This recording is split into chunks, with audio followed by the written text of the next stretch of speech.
Sudah tentu di antara kita pernah ada masalah.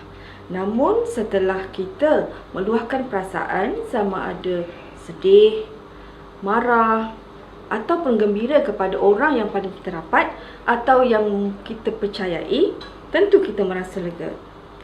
Cara ini bukan saja untuk orang dewasa ya, tetapi kanak-kanak atau remaja.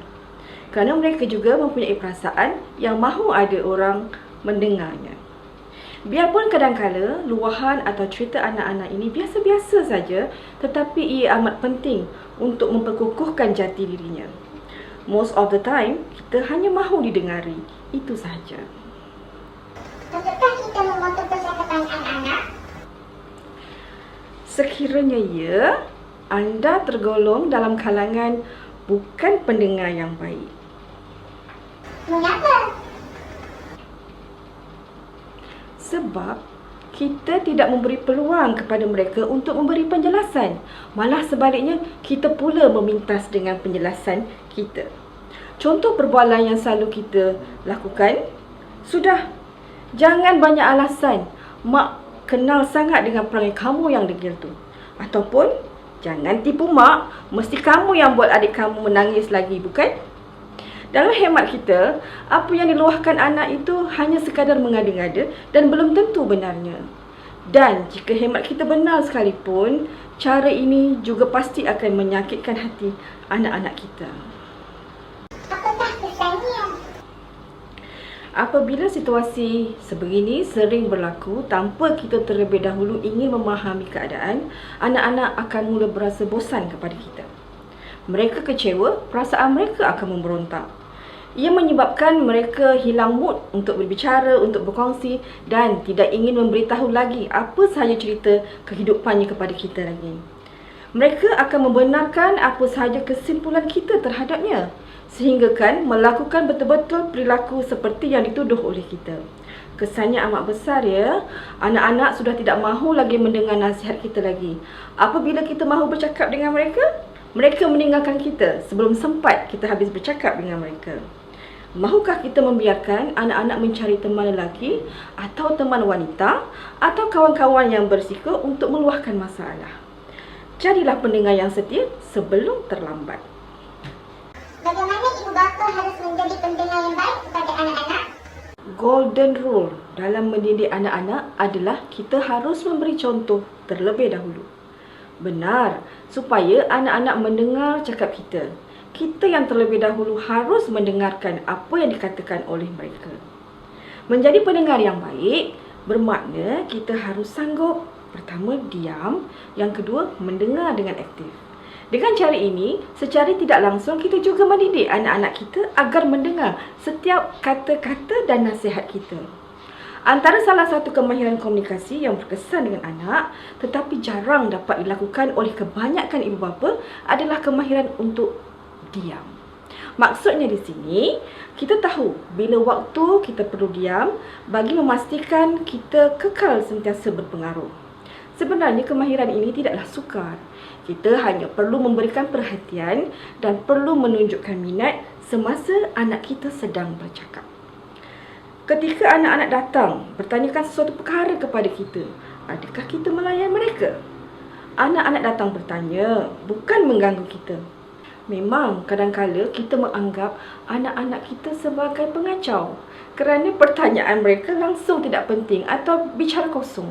Malah kadang-kadang jawapan kepada persoalan yang dilontarkan membuatkan kita rasa mereka masih terlalu mentah bagi memahaminya.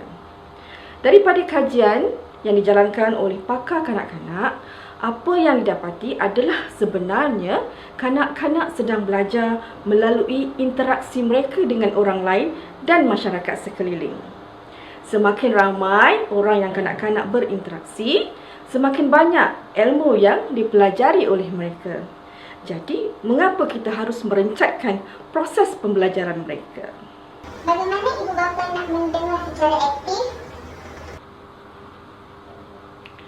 Kaedah mendengar secara aktif dan penuh penghayatan pula menjadikan kita turut rasa dihargai apabila anak-anak memilih kita untuk berkongsi pengalaman dengan mereka. Kemahiran mendengar perlu dipelajari oleh ibu bapa kerana sebanyak 60% masalah dalam komunikasi adalah berpunca daripada kegagalan untuk mendengar.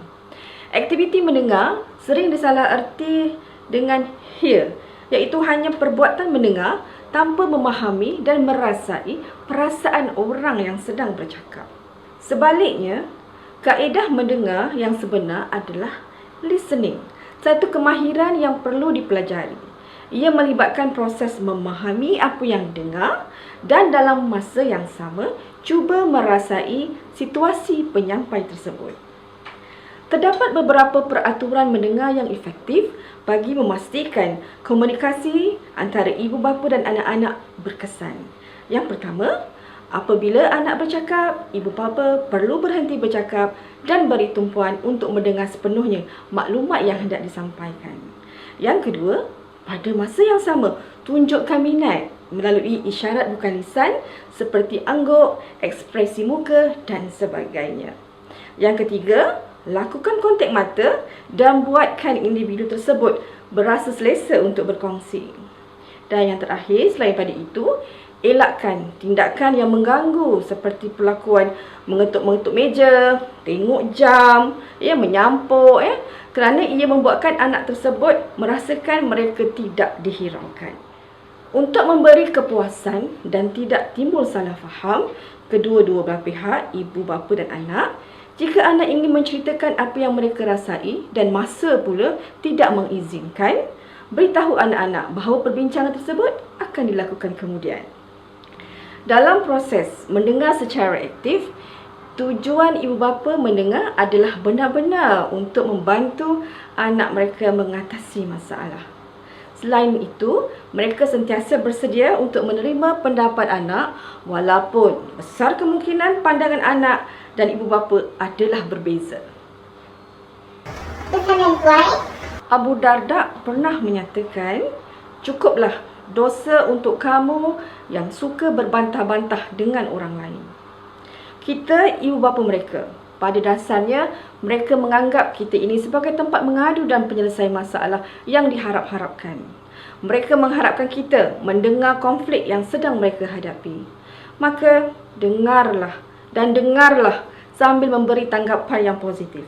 Berikan mereka ruang dan peluang untuk membicarakan segalanya. Jangan pernah meremehkan mereka. Bila mereka telah diam, maka tibalah giliran kita untuk memperbetulkan segala permasalahan yang berlaku. Beralah bukan bermakna kita kalah. InsyaAllah, anak-anak akan lebih mudah terkesan dengan bicara yang sopan dan penuh hikmah. Selamat membina keluarga bahagia, jauhi dadah, lebih baik juga.